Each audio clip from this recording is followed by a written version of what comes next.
Shalom, and welcome to Parsha Highlights and Insights. This is Rabbi Fischer. This week's Parasha is Chayei Sarah, the life of Sarah. The Parasha takes place in the last part of the life of Abraham, and we can say that it's divided into four sections. First, as the title Chayei Sarah, the life of Sarah suggests, we begin by talking about the culmination of the life of Sarah. Sarah dies at the age of 127. Abraham comes to bewail her, to eulogize her, and then he enters into negotiations for a burial place. His intention is to buy a place that will be not only for Sarah, but actually for the whole family. And there's a piece of property that he has his eyes on, the cave of Machpelah in Hebron, and he begins the negotiations by making the request of the Hittites.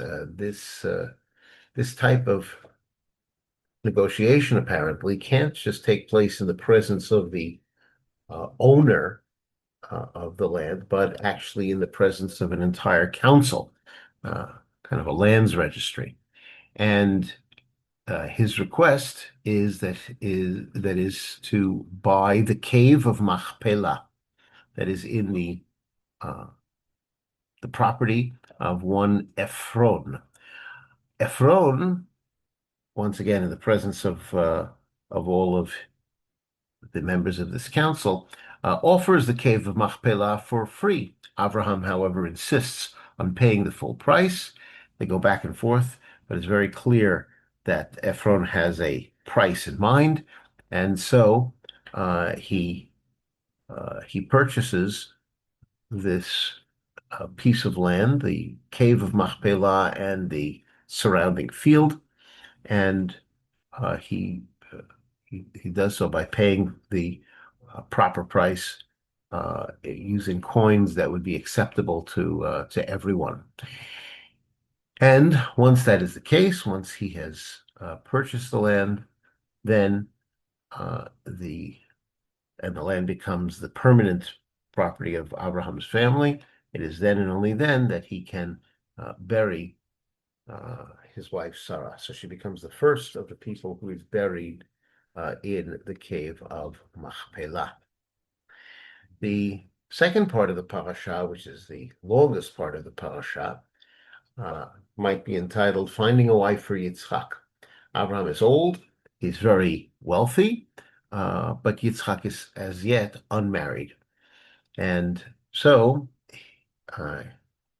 he decides that he wants his Yitzchak, his son, to marry within Abraham's family. He speaks to his servant. The Torah never tells us the name of the servant, although the Midrash says that he is to be identified with Eliezer, whom we learned about earlier. He makes his chief servant swear, first of all, that under no circumstances should Yitzchak marry a Canaanite, clearly because of the idolatry. Instead, go to my family, says Abraham, to find a wife there from among my relatives, distant relatives, cousins. And under no circumstances is Yitzchak to leave the land of Canaan. If the servant finds the right woman, but she is unwilling to travel, then he will be free of the commitment that he has made. And so the servant begins the journey to the city that had been inhabited by Abraham's brother Nahor, and he takes 10 camels laden with examples of Abraham's wealth.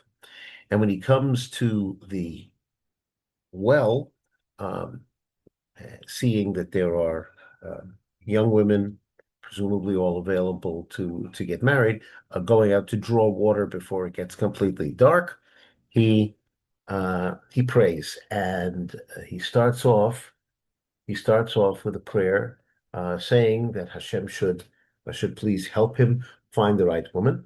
And he sets up what we might call a sign or a test. He's going to ask a girl to give him water. And if after giving him water, she also, of her own initiative, offers to give water to the camels as well, then that will be the sign that she's the right wife for Yitzchak. And no sooner does he finish his prayer that Rivka comes, Rivka, who is the granddaughter of Nahor, and Rivka fulfills the sign perfectly.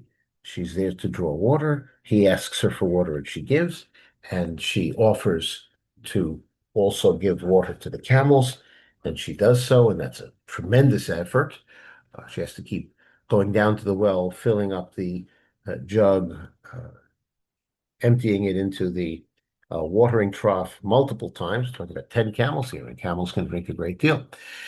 So the servant is amazed and he asks, "Whose daughter are you?" Because it's very important that he find a wife from among the family of Abraham. And it turns out that she is the daughter of Betuel, and the servant gives her a gift. The servant blesses and thanks Hashem for the success of the mission, and then they go back to her home. Rivka has a brother named Lavan, and he invites the servant in. And before the servant agrees to eat anything, he insists on telling what has happened. And so he retells in its entirety what has happened. And they conclude that since Rivka has clearly passed the test, that this is a proper sign from Hashem, that they have no authorization to disagree. And once again, there are gifts exchanged and they celebrate together with a feast. The next day, when it seems that arrangements are going to be made for the servant to bring Rivka back, they seem to get cold feet and they say, well, let's wait a little bit. Let's give her some time to reconsider. And the servant says, under no circumstances, Hashem has made me my mission successful so far. I will either take Rivka if she's willing to go, or I will leave. And so they summon Rivka, who says that she is prepared to go. And her family gives her a blessing before she leaves. They journey back to Canaan, and Yitzchak and Rivka meet for the first time. They marry, and in this way, Yitzchak finds consolation after the death of his mother. We'll say more about that as we continue. But that's the end of the second largest set of the section of the Parsha. The last part of the Parsha deals with the last days of Abraham. Turns out that Abraham marries a woman named Keturah. There's a whole discussion. Midrash says that Keturah is another name for Hagar. Others disagree. But they have a number of children. Abraham gives his entire estate to Yitzchak. He gives gifts to the other children and sends them off. He sends them to the east. And then we are told that Abraham dies at the age of 175, and Yitzchak and Yishmael come together to bury him in the cave of Machpelah. And then, because the Torah is going to continue its focus on Yitzchak, the Torah tells us about the rest of the life of Yishmael. We're told about the descendants, the 12 descendants of Ishmael, and Ishmael dies at the age of 137, and all of his descendants spread out over a particular area. That is where they settle. And that is the fourth and last section of the parasha. Let's return now to when Yitzchak does marry Rivka. It says that he brought her into the tent of his mother Sarah. So the tent that his mother had used during her lifetime is now the tent of Rivka. And he marries her, and it says she became his wife, and he loved her. And everybody takes note of the fact that he first married her, and then he fell in love with her, because this was a kind of an arranged marriage, but it worked out very well because he developed this love for her. And as a result of this, Yitzchak found consolation, found comfort after his mother's death. Rashi elaborates on this idea that not only did Yitzchak uh, bring Rivka into the tent of his mother, as it says, but also in many spiritual ways, Rivka will be a continuation of what Sarah started. While Sarah was alive, says Rashi, there were some miracles. There was a light burning in the tent from one Friday to the next Friday. There was always a blessing in the dough, that is the dough for bread. And there was always a cloud over the tent, but it was remember, it's a cloud that indicates the divine presence. When Sarah died, as we learned about in the beginning of the parasha, all of these stopped. But when Rivka came and she moved into Sarah's tent, so they reappeared, which means that Yitzchak is finding consolation not only on a personal level uh, after the loss of his mother. He's finding a way to move on in his life. It certainly means that, but it means more than that. It means that Rivka, in a very deep and spiritual sense, is a continuation of the mission started by Sarah Imenu, and in that way, Rivka will become the second of the imahot, of the matriarchs. I thank you all for joining me in this exploration of Parashat Chayei Sarah.